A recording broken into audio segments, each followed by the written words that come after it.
Amen.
മറിച്ച് ആത്മാവിനാൽ പൂരിതരാകുകയും സങ്കീർത്തനങ്ങളാലും ഗാനങ്ങളാലും ആത്മീയ ഗീതങ്ങളാലും പരസ്പരം സംഭാഷണം ചെയ്യുകയും ഗാനാലാപങ്ങളാൽ പൂർണ്ണ ഹൃദയത്തോടെ കർത്താവിനെ പ്രകടിപ്പിക്കുകയും എല്ലാറ്റിനും വേണ്ടി എപ്പോഴും കർത്താവായ യേശുക്രിസ്തുവിന്റെ നാമത്തിൽ പിതാവായ ദൈവത്തിന് കൃതജ്ഞത അർപ്പിക്കുകയും ക്രിസ്തുവിനോടുള്ള ബഹുമാനത്തെ പ്രതി നിങ്ങൾ പരസ്പരം വിധേയരായിരിക്കുകയും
യേശുവിന്റെ ജനനം. യേശുക്രിസ്തുവിന്റെ ജനനം ഇപ്രകാരമായിരുന്നു. അവന്റെ മാതാവായ മറിയവും യോസഫും തമ്മിലുള്ള വിവാഹ നിശ്ചയം കഴിഞ്ഞിരിക്കെ അവർ സഹവസിക്കുന്നതിന് മുൻപ് അവർ പരിശുദ്ധാത്മാവിനാൽ ഗർഭിണിയായി കാണപ്പെട്ടു. അവളുടെ ഭർത്താവായ യോസഫ് നീതിമാനാകിയാലും അവളെ അപമാനിതയാക്കാൻ ഇഷ്ടപ്പെടാകിയാലും അവളെ രഹസ്യമായി ഉപേക്ഷിക്കുവാൻ തീരുമാനിച്ചു. അവൻ ഇതേക്കുറിച്ച് ആലോചിച്ചുകൊണ്ടിരിക്കെ കർത്താവിന്റെ ദൂതൻ സ്വപ്നത്തിൽ പ്രത്യക്ഷപ്പെട്ട് അവരോട് പറഞ്ഞു, ദാവീദിന്റെ പുത്രനായ യോസഫ്, മറിയത്തെ ഭാര്യയായി സ്വീകരിക്കുവാൻ ശ്രമിക്കേണ്ട. അവൾ ഗർഭം ധരിച്ചിരിക്കുന്നത് പരിശുദ്ധാത്മാവിൽ നിന്നാണ്. അവളുടെ പുത്രനെ പ്രസവിക്കും. നീ അവൻ യേശു എന്ന് പേരിടണം. എന്നാൽ അവൻ തന്റെ ജനത്തെ അവരുടെ പാപങ്ങളിൽ നിന്ന് മോചിപ്പിക്കും. കന്യക ഗർഭം ധരിച്ച് ഒരു പുത്രനെ പ്രസവിക്കും. ദൈവം നമ്മോടുകൂടെ എന്നർത്ഥമുള്ള ഇമ്മാനുവേൽ എന്ന് അവൻ വിളിക്കപ്പെടും എന്ന് കർത്താവ് പ്രവാചകൻ മുഖേന അരുളി ചെയ്തത് പൂർത്തിയാകുവാൻ വേണ്ടിയാണ് ഇതെല്ലാം സംഭവിച്ചത്. ജോസഫ് നിദ്രയിൽ നിന്ന് ഉണർന്ന് കർത്താവിൻ ദൂതൻ കൽപ്പിച്ചതുപോലെ പ്രവർത്തിച്ചു. അവൻ തന്റെ ഭാര്യയെ സ്വീകരിച്ചു.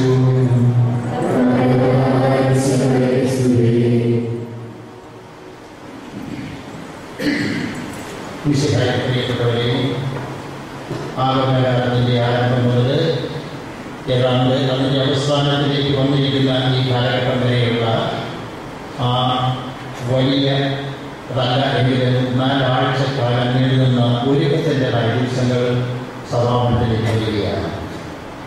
കർത്താവിൻ്റെ പിറവിക്കുന്നാൾ എന്നത് എല്ലാവർക്കും അറിയാം. കൊച്ചു കുഞ്ഞുങ്ങൾ വരെ പഠിക്കുകയാണ് ഉണ്ണിയേശുവിൻ്റെ പിറവി. ക്രിസ്മസ് എന്ന് പറഞ്ഞാൽ അവർക്കും സന്തോഷമാണ്. ആ വാക്കുകളുടെ ഹൃദയത്തിൽ ആനന്ദം നിറഞ്ഞ് തുള്ളിച്ചാടുവാനും സന്തോഷിക്കുവാനും വകയുണ്ട്. കൊച്ചു കുഞ്ഞുങ്ങൾക്കറിയാം സമ്മാനങ്ങൾ കിട്ടുന്ന ദിവസമാണ്, അല്ലെങ്കിൽ കേക്ക് മുറിക്കുന്ന ദിവസമാണ്, ഒത്തിരി ആഘോഷങ്ങളുള്ള ദിവസമാണ്. പൂത്തിരി കത്തിച്ച് വരെ അലങ്കാരങ്ങൾ വാങ്ങിച്ച് പത്തിരി നക്ഷത്ര വളർത്തുക കത്തിച്ച് ആ രീതി ഓരോരുത്തരും എന്തെങ്കിലും പുതുമയുള്ള അതിനുള്ള ചെറിയ പ്രത്യേകതകളൊക്കെ കാണിച്ച് കുട്ടികളെയും എല്ലാവരെയും ആകർഷിക്കുക എന്ന് പറഞ്ഞാൽ ലോകം എവിടെ നോക്കിയാലും സന്തോഷത്തിൻ്റെതായ ആനുകൂല്യങ്ങൾ കാണുകയാണ്. ഇത് നമ്മുടെ നാട്ടിൽ മാത്രമല്ല, ലോകത്തിലെവിടെയും ഇത്രയും സന്തോഷിക്കുന്ന അല്ലെങ്കിൽ ലോകം മുഴുവൻ ഒരുമിച്ച് ചേർന്ന് സന്തോഷിക്കുന്ന ഒരു ദിവസവും ഉണ്ട് എന്ന് തോന്നുന്നില്ല. അങ്ങനെയെന്ന് വരികിൽ ഇതിന്റെ പ്രാധാന്യവും അത്രമാത്രം വലുതാണ് എന്ന് നമുക്കൊക്കെ അറിയാം. മറ്റുള്ളവരും യഥാർത്ഥത്തിൽ എങ്ങനെ വിളിച്ചു വരികയാണ്, എന്തോ വലിയ വലിയ കാര്യങ്ങൾ നടക്കുന്നുവെന്ന്. എന്നാൽ നമുക്കറിയാം എന്താണ് വലിയ കാര്യമെന്ന്. അത് സത്യമായിട്ട് പറഞ്ഞുകൊണ്ട് അതിനെ സ്വീകരിച്ച് അതിനനുസരിച്ചുള്ള ഒരു ജീവിത ശൈലി രൂപീകരിക്കുകയായിരുന്നു നമ്മുടെ ഈ ഒരുക്കത്തിൻ്റെതായ കാലഘട്ടത്തിൻ്റെ അർത്ഥം. 4 ആഴ്ചക്കാലം നീണ്ടുവന്ന ഈ കാലഘട്ടം ഇതോടുകൂടി ഏതാണ്ട് 1-2-3 ദിവസങ്ങൾ കൂടി മാത്രമേ ഉള്ളൂ ആ രീതിയിൽ പ്രവൃത്തിയിലേക്ക് വരികയാണ്. ഇന്നത്തെ നമ്മുടെ സുവിശേഷം എന്താണ്, അല്ലെങ്കിൽ കർത്താവിൻ്റെ പിറവിയെ സംബന്ധിച്ച് ഉള്ള ഒരു കാര്യം കൂടി നമ്മൾ അനുസ്മരിപ്പിക്കുകയാണ്. നമുക്കറിയാം, 1-ാമത്തെ ഞായറാഴ്ച, ഒരുക്കത്തിൻ്റെ 2-ാമത്തെ ഞായറാഴ്ച വായിച്ചത് യോഹന്നാൻ മാംദാനായുടെ പിറവിയെക്കുറിച്ചുള്ള മുന്നറിയിപ്പാണ്. ഇതാ വരുന്ന ഒരുവൻ ദൈവത്തിന് വേണ്ടി വഴിവെക്കുവാൻ എന്നുള്ള ആ ഒരു വലിയ സന്ദേശം നൽകിക്കൊണ്ട് അവൻ ആരാകുന്നു, അവനാണ് യോഹന്നാൻ എന്നുള്ള രീതിയിൽ യോഹന്നാൻ ആര്, എവിടുന്ന് വരുന്നു, എന്തിന് വരുന്നു, എങ്ങനെ വരുന്നു, ഇതെല്ലാമായിരുന്നു ആദ്യത്തെ ഞായറാഴ്ച അല്ലെങ്കിൽ ആ ഒരാഴ്ചക്കാലം നമ്മൾ ചിന്തിച്ചത്. രണ്ടാമത് പറയുന്നു, 2-ാമത്തെ ഞായറാഴ്ച യേശുവിൻ്റെ പിറവിയെക്കുറിച്ചുള്ള മുൻകൂട്ടി ഉള്ള വേർതിരിക്കുന്ന പ്രധാനപ്പെട്ട കാര്യം മംഗളവാർത്തക്കാരൻ പരിശുദ്ധ കന്യകയോട് മാലാഖമാർ ദൈവദൂതൻ വന്ന് പ്രത്യക്ഷപ്പെട്ട് പറയുകയാണ് എന്താ സംഭവിക്കാൻ പോകുന്നത് എന്ന്. മറിയം പറഞ്ഞു, അവസാനം ഇതെല്ലാം സംഭവിക്കട്ടെ, നിന്റെ ഇഷ്ടം പോലെ കർത്താവിൻ്റെ ദാസിയായ എന്നിൽ നിറവേറട്ടെ എന്ന് പറഞ്ഞു. എങ്കിലും വലിയ പ്രശ്നമായിരുന്നു മാതാവിൻ്റെ ഹൃദയത്തിൽ. എങ്ങനെ ഇത് സംഭവിക്കും? ഒരു പുരുഷനുമായിട്ട് ബിട്രോത്തൽ കഴിഞ്ഞിരിക്കുകയാണ്. വിവാഹ വാഗ്ദാനത്തിനാണ് ബിട്രോത്ത് എന്ന് പറയുന്നത്. നമ്മുടെ ഒത്തുകയാണ്, വിവാഹത്തിന് നമ്മൾ ഒത്തുകയാണ്. സാമാന്യതയിൽ ഒത്തുകയാണെന്ന് പറഞ്ഞാൽ അറിയാം, ചെറുക്കനെയും പെണ്ണിനെയും ഏതാണ്ട് അവർ തമ്മിൽ കണ്ടിട്ടുണ്ട്, വീട്ടുകാർ തമ്മിൽ കണ്ട് മനസ്സിലാക്കി എല്ലാ സാഹചര്യങ്ങളും ലഭിച്ച് വേറാണ്ടൊക്കെ 2 വീട്ടിൽ തയ്യാറെടുത്ത് കഴിഞ്ഞു. ഇനി ഇതിന് മാറ്റമില്ല. ഈ പുരുഷനും ഈ സ്ത്രീയും അല്ലെങ്കിൽ ഈ വിവാഹവും ഈ യുവതിയും തമ്മിലുള്ള വിവാഹം എന്ന് എല്ലാവരും തീരുമാനിച്ച് അതിന് പരസ്യപ്പെടുത്തുകയാണ് ലോകത്തോട് തന്നെ. അത്യാവശ്യം വേണ്ട ബന്ധുക്കളെയൊക്കെ വിളിച്ച് തീരുമാനിച്ച് വിളിച്ച് തന്നെ ദൈവത്തിന് മുമ്പാകെ വെച്ച് തന്നെ പ്രഖ്യാപിക്കുകയാണ്, ഈ യുവാവ് ഈ നിൽക്കുന്ന യുവതിയെ വിവാഹം കഴിക്കുവാൻ ആഗ്രഹിക്കുന്നു. അതുപോലെ അവളും പറയും, ഈ നിൽക്കുന്ന യുവാവിനെ ഞാൻ വിവാഹം കഴിക്കുവാൻ ആഗ്രഹിക്കുന്നു, ഞങ്ങൾ വിവാഹിതരാകാൻ പോകുന്നുവെന്നും അവർ ലോകത്തോട് തന്നെ പ്രഖ്യാപിച്ചു കഴിഞ്ഞു. ഏതാണ്ട് അത് വലിയ ഒരു അന്നത്തെ ചടങ്ങ് തന്നെ ഇന്നും നമ്മൾ കാണുന്നുണ്ട്. സമയം കുറവാണെങ്കിൽ എങ്ങനെയെങ്കിലും ആ ചടങ്ങ് നടത്താതിരിക്കാൻ നിവൃത്തിയില്ല. അതിന് വലിയ അർത്ഥം എന്തെന്നുള്ള ഗ്രഹിക്കുമ്പോഴാണ് ഇന്നത്തെ ഈ സുവിശേഷത്തിന്റെ പ്രചാരത്തിൽ ചിന്തിക്കുമ്പോഴാണ് അത്രയും ഗൗരവമുള്ളതായിരുന്നുവെന്ന്. ബിട്രോത്ത് എന്ന് പറഞ്ഞാൽ യഹൂദ പാരമ്പര്യമനുസരിച്ചുള്ള ഒരു രീതിയായിരുന്നു. അത് വിവാഹമല്ല എങ്കിലും വിവാഹത്തിന് തുല്യമായിട്ടൊന്നും പറയത്തില്ലെങ്കിലും അതിനേറ്റവും അവസാനത്തെ ഒരുക്കമാണ്. അവർ വീണ്ടും പര്യാപ്തമാവില്ല, വീണ്ടും അവർ വധുവായിട്ട് മാറണം. ഒരുമിച്ച് താമസിക്കുന്നില്ല.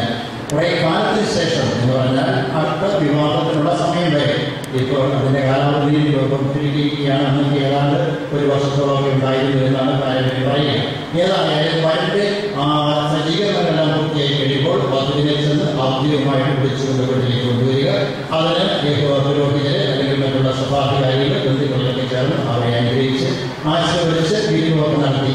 അപ്പോൾ മാത്രമേ വിവാഹം പൂർത്തിയാകുന്നുള്ളൂ. അതിനകത്ത് ബിട്രോത്ത് കഴിഞ്ഞാലും അവർ 2 പേരും 2ആയിട്ട് തന്നെയാണ്, സഹവസിക്കുന്നില്ല. അപ്പോൾ ആ ഒരു വലിയ കാലഘട്ടത്തിൽ സംഭവിച്ച ഒന്നിനെക്കുറിച്ചാണ് ഇന്ന് നമ്മൾ വായിച്ചു കേട്ടത്. ഇങ്ങനെ പ്രതിശ്രുതപരവുമായി വധുവായിട്ടിരിക്കുന്ന കാലഘട്ടത്തിൽ സംഭവിക്കാൻ പാടില്ലാത്തത് സംഭവിച്ചു കഴിഞ്ഞു. അതാണ് അതാണ് മാലാഖ വന്നിട്ട് പറയുകയാണ്, മറിയമേ നന്മ നിറഞ്ഞവരെ ഞങ്ങൾക്ക് സ്വസ്തി, കർത്താവ് നിന്റെ സംപ്രീതനായിരിക്കുന്നു എന്ന് പറഞ്ഞതുകൊണ്ട് അവസംബോധനയിൽ പറയുകയാണ് എന്താണ് കാര്യമെന്ന്. ഈ എല്ലാം ചോദിച്ച് മനസ്സിലാക്കി കഴിഞ്ഞപ്പോൾ മറിയത്തിന് എന്ത് ചെയ്യണം എന്ന് മറുപടി പറയുന്നത് കൂടുതൽ വിവരവുമില്ല. വല്ലാതെ വിഷമിക്കുകയാണ്. നാം ഈ യൗസേപ്പിന്റെ ബുദ്ധിമുട്ടിനെ കുറിച്ച് കാണാൻ പോവുകയാണ്. അതിനേക്കാൾ വലിയ പ്രയാസമാണ് മറിയത്തിനുണ്ടായത്. ദൈവമേ, എന്താണ് ദൈവത്തിന്റെ എണ്ണപ്പാടാണ്, യാതൊരു മാറ്റവും എനിക്ക് മനസ്സിലായി, എല്ലാം ക്ലിയറായി. ഇതെങ്ങനെ സംഭവിക്കും? ഞാൻ ആ പുരുഷനുമായി വിവാഹം നിശ്ചയം ചെയ്ത് കഴിഞ്ഞിരിക്കുകയാണ്. അവന്റെ അറിവുകൂടാതെ ഞാൻ ഗർഭിണിയാകാൻ പോകുന്നു എന്ന് പറഞ്ഞാൽ ദൈവമേ എന്താണ്, ആരോടാണ് അവരുടെ മാതാപിതാക്കളോട് ആലോചിക്കാൻ പോലും സമയമില്ല. എങ്ങനെ വന്നാലും നമുക്കറിയാം അവർ വരപ്രസാദം നിറഞ്ഞവരായിരുന്നു. ആ തിരുനാൾ നമ്മൾ വായിച്ചു. 8-ാം തീയതി കഴിഞ്ഞ 8-ാം തീയതി ഇമാക്കുലേറ്റ് കൺസെപ്ഷൻ എന്നുള്ള ആ തിരുനാൾ മേരി അവരുടെ ഉത്ഭവം മുതലേ ജന്മപാപത്തിന് പോലും തീട്ടാത്ത രീതിയിൽ പാപത്തിന് ഒരു തരത്തിലും വിധേയമാകാത്ത രീതിയിൽ പരിശുദ്ധയായിരുന്നു.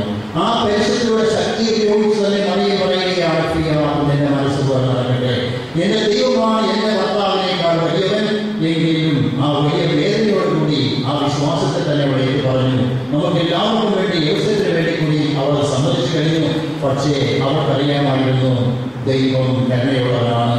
ദൈവത്തിന്റെ പ്ലാനും പദ്ധതിയും അനുസരിച്ചാണ് ഇത് വരുന്നത്. ഈ സമയത്ത് തന്നെ ഈ വരുന്നത് ഈ അറിയിപ്പുണ്ടാകുന്നതിന്റെ അർത്ഥമാണ് നമുക്കറിയാം. വിശ്വാസത്തിൽ നമ്മൾ ഇരുന്ന് ചിന്തിച്ചാൽ ആദ്യമേ നമുക്ക് തോന്നി എന്ത് കഷ്ടമാണ്, കൊണ്ട് കഷ്ടപ്പെടുത്തുന്നു, വിവരം അറിഞ്ഞുകൊണ്ട് നമുക്കറിയാമല്ലോ. ഇതിനെ ജീവിക്കുന്ന കുറച്ച് മുമ്പ് ഇതിനെ പോലെ നമ്മൾ ചിന്തിച്ചു പോരാ. അപ്പോൾ വേറെ പ്രശ്നങ്ങളുണ്ട്. ഇരുന്ന് ചിന്തിച്ചറിയാം ദൈവത്തിന്റെ പ്ലാൻ പദ്ധതിയിലെല്ലാം ദൈവത്തെ സ്വീകൃതമായി എല്ലാം പൂർണ്ണതയിലെ നടക്കുകയുള്ളൂ. വിട്ടോന്ന് കഴിഞ്ഞാൽ ആ സ്ത്രീകാരുടെ കൃഷ്ണമായിട്ട് വിവാഹത്തിന് ആരോഗ്യം പോലും ചെയ്യുകയില്ല. എന്നാൽ വിവാഹത്തിലേക്ക് പ്രവേശിക്കുന്നില്ല. അവർ പരമപരിശുദ്ധിയായിട്ട് കന്യാകുമാരത്തിന്റെ നിലവിൽ നിൽക്കേണ്ടതായ സമയമാണ്.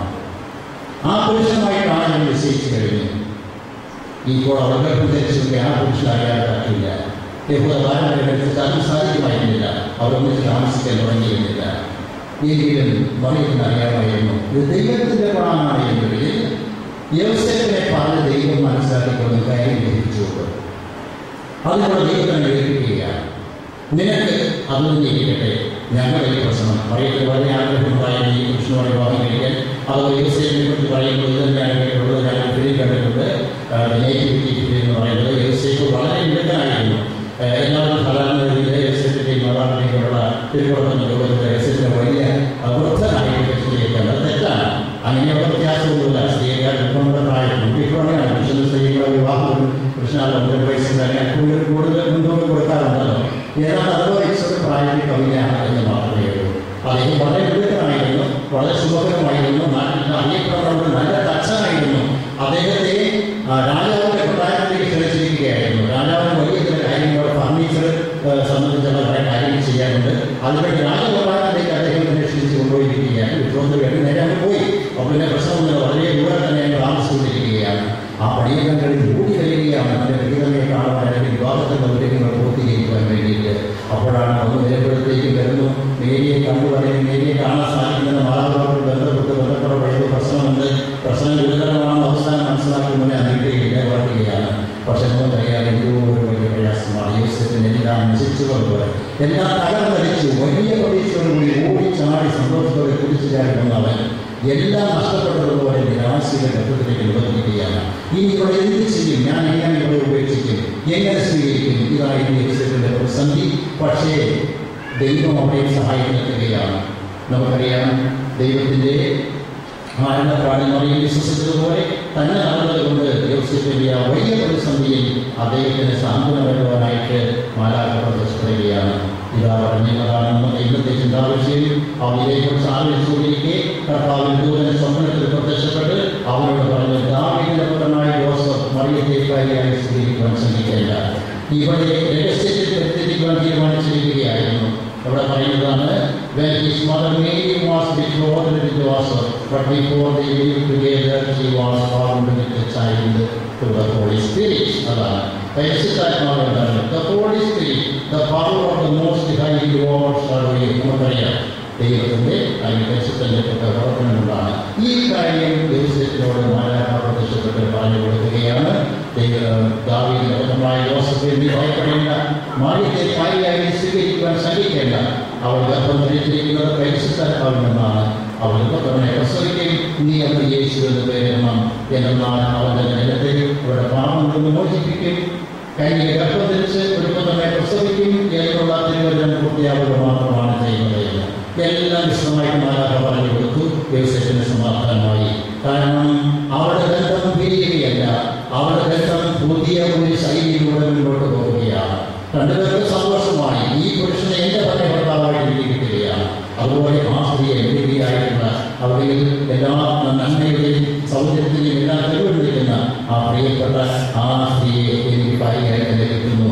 പക്ഷെ ഒരു കാര്യമുണ്ട്, ഈ കുഞ്ഞിൻ്റെ പിതാവ് ഞാൻ ആയിരിക്കുകയില്ല. അതുകൊണ്ട് യഹൂദ പാരമ്പര്യം അനുസരിച്ച് യോസേഫിന് ലീഗലി അഡോപ്ഷൻ വേണമായിരുന്നു. പാരമ്പര്യം പറയുന്നത് ലീഗൽ, അതായത് നിയമാനുസൃതമായ അഡോപ്ഷനോടുകൂടിയാണ് യേശുവിൻ്റെ പിതാവ് എന്നുള്ള രീതിയിൽ യോസേഫ് അവിടെ വരുന്നത്. അങ്ങനെ വളർത്തുപുത്രൻ അല്ലെങ്കിൽ വളർത്തു പിതാവ് എന്നുള്ള ബന്ധമാണ് അവർക്കുള്ളത്. എങ്കിലും ആ ബന്ധത്തിലേക്ക് മുന്നോട്ട് പോകുവാൻ അവർക്ക് സാധിക്കുന്നു.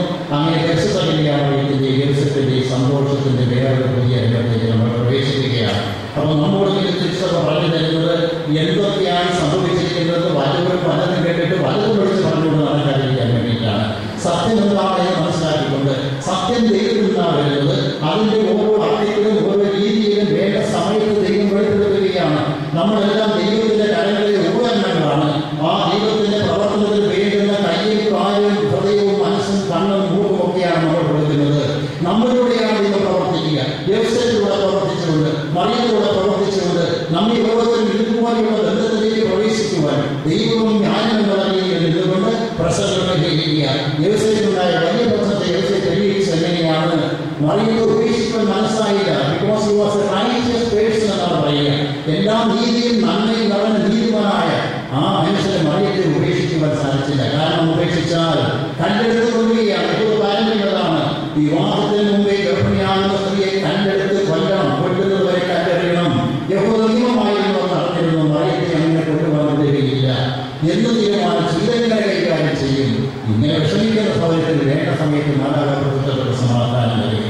പ്രിയപ്പെട്ടവരെ, നമ്മൾ ഉത്തരങ്ങളാണ് തട്ടിമുട്ടി എങ്ങോട്ട് പോകണമെന്ന് അറിയാതെ നിൽക്കുമ്പോൾ ഒരു കാര്യം ദൈവത്തിന്റെ കയ്യിൽ ഉണ്ടെന്ന് ഉറപ്പാണ് എങ്കിൽ ദൈവം എത്തേണ്ടത് തന്നെ എത്തിക്കും, പിടിക്കേണ്ടത് തന്നെ പിടിപ്പിക്കുമെന്ന് യാതൊരു സംശയവും വേണ്ട. അതിനു വേണ്ടിയിട്ടാണ് ഇന്ന് പ്രവചനാളിന് മുൻപോട്ട് 3 ദിവസങ്ങളേ ഉള്ളൂ എങ്കിൽ ഈ കാര്യം യോസേഫിന്റെ റോള് എന്താണെന്ന് നമ്മൾ മനസ്സിലാക്കുക. ഒരു തെളിവ് കിട്ടാതെ നമ്മൾ തപ്പിത്തടയുന്ന അവസരത്തിൽ എല്ലാം നശിക്കുകയാണ്, എല്ലാം നൽകുകയാണ് എന്ന് തോന്നുന്ന അവസരത്തിൽ ഒരു കാര്യം ദൈവത്തിന്റെ കയ്യിലുണ്ട് എന്ന് ബോധ്യമുണ്ടെങ്കിൽ, ആ ബോധ്യത്തോടെയുള്ള ജീവിതം നയിക്കുവാൻ നമുക്ക് സാധിക്കുന്നുണ്ടെങ്കിൽ, അല്ലെങ്കിൽ സാധിക്കണമെന്നുള്ളതാണ് ഇന്നത്തെ ദൈവ സന്ദേശം. അങ്ങനെയാണ് നമ്മൾ ലോകത്തിലെ പ്രതികൂല സാഹചര്യത്തിൽ പോലും ജീവിച്ചുകൊണ്ട് ദൈവത്തിന്റെ മക്കളായിട്ട് ദൈവജനമായിട്ട് ജീവിച്ച് ഭൂമിയിൽ ദൈവരാജ്യം വ്യാപിപ്പിക്കുന്നത്. അതിനുവേണ്ടി ദൈവം നമ്മളോട് പ്രവർത്തിക്കുന്നു, നമ്മളിലൂടെ പ്രവർത്തിക്കുന്നു. നിന്ന് കൊടുത്താൽ മതി. നമ്മുടെ ബുദ്ധിയും നമ്മുടെ കണ്ണും നമ്മുടെ മുഖവും നമ്മുടെ കാലും നമ്മുടെ ഹൃദയവും ദൈവത്തെ വിട്ടുകൊടുക്കുക. നീ പ്രവർത്തിക്കുക, നീ സൃഷ്ടിച്ചു, നിനക്ക് കൂടി വേണ്ടിയുള്ളതാണ്. ഇത്രയും മാത്രം മതി. എല്ലാം മനോഹരമായിരിക്കും. ഇങ്ങനെ നമ്മുടെ ജീവിതം എല്ലാ തരത്തിലും മനോഹരമായി തീർക്കണമേ. അതിനായിട്ട് യോസേഫിന്റെയും മറിയത്തിന്റെയും ആ ജീവിതം നമുക്ക് മാതൃകയാകട്ടെ. ദൈവത്തിന്റെ കാര്യം മുറുകെ പിടിച്ചുകൊണ്ട് നമ്മുടെ പ്രശ്നങ്ങളെ അതിജീവിക്കുവാൻ നമുക്കങ്ങനെ ശക്തി ലഭിക്കട്ടെ. അതിനായിട്ട് പ്രായോഗിക അനുഗ്രഹത്തിനായി നമുക്ക് പ്രാർത്ഥിക്കുകയും ഇനിയുള്ള ശേഷിക്കുന്ന ദിവസങ്ങൾ ക്രിസ്തുവിന് വേണ്ടി തയ്യാറെടുക്കുകയും ചെയ്യാം.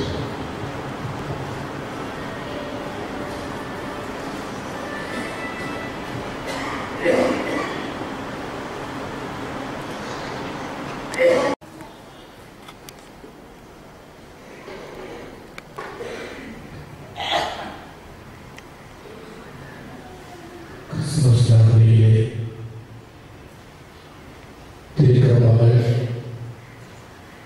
നമ്മുടെ അതിരൂപതയിൽ അഭിനേതാവിൻ്റെ നിർദ്ദേശപ്രകാരം 12 മണിക്ക് മുൻപ് നടത്താം എന്ന തീരുമാനപ്രകാരം ഓരോ പള്ളായിലും ഐക്യരൂപത്തിൽ ക്രിസ്മസിൻ്റെ ആഘോഷങ്ങൾ നടത്തണം എന്ന നിർദ്ദേശപ്രകാരം ചുരം പവാനായില് ഈ വർഷം 24-ാം തീയതി രാത്രി 10 മണിക്കാണ് ക്രിസ്മസിൻ്റെ തിരുക്കർമ്മങ്ങൾ ആരംഭിക്കുക. കഴിഞ്ഞ വർഷം 12 മണിക്കായിരുന്നു. ഈ വർഷം മുതൽ രാത്രി 10 മണിക്ക് ക്രിസ്മസിൻ്റെ തിരുക്കർമ്മങ്ങൾ ആരംഭിക്കും എന്ന കാര്യം പ്രത്യേകമായിട്ട് അറിയിക്കുന്നു. അന്ന് രണ്ടാമത്തെ കുർബാന 25-ാം തീയതി രാവിലെ 7 മണിക്ക് ആയിരിക്കും. വാർഡ് തലത്തിലുള്ള ക്രിസ്മസ് കരോളുകൾ 23, 24 തീയതികളിലാണ് നമ്മൾ അറേഞ്ച് ചെയ്തിരിക്കുക. 24-ാം തീയതി നടത്തുന്നവർ അല്പം കൂടെ നേരത്തെ 10 മണിക്ക് മുൻപ് തീരാവുന്ന രീതിയിൽ അത് ക്രമീകരിക്കണം എന്ന് സ്നേഹപൂർവ്വം അറിയിക്കുന്നു.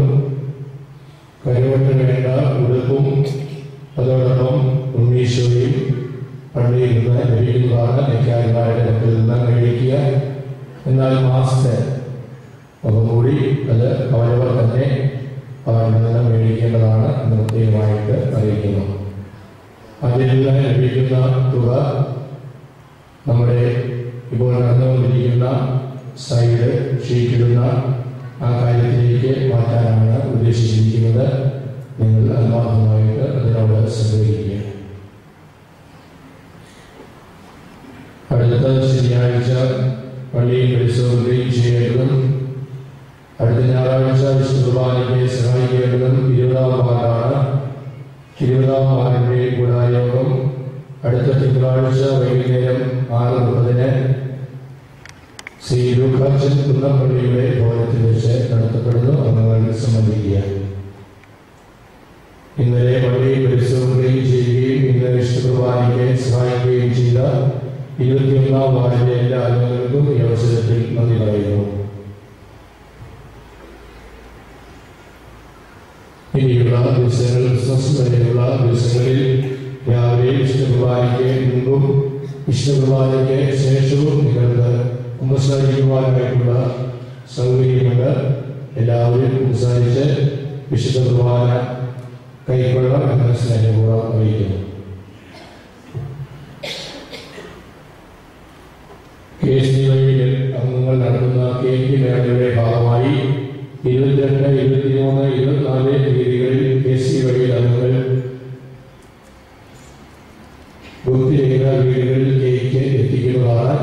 അന്നേ ദിവസങ്ങളിൽ തുക നൽകി കേക്ക് ഏൽപ്പിക്കുക. ഇനി ഓർഡർ വേണ്ടവർക്ക് KSDYയിൽ അംഗങ്ങളെ സമീപിക്കാവുന്നതാണ്.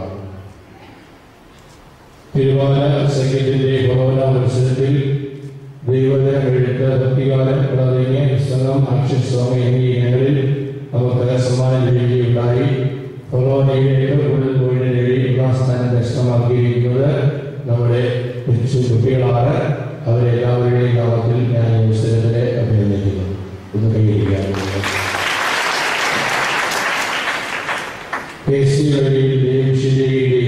കൊറോണ തരത്തിലുള്ള ക്രിസ്മസ് ആഘോഷങ്ങൾ ഇന്ന് ഉച്ച കഴിഞ്ഞ് 1 മുതൽ ഇവിടെ നമ്മുടെ പാരീഷുകളിൽ നടക്കുകയാണ്.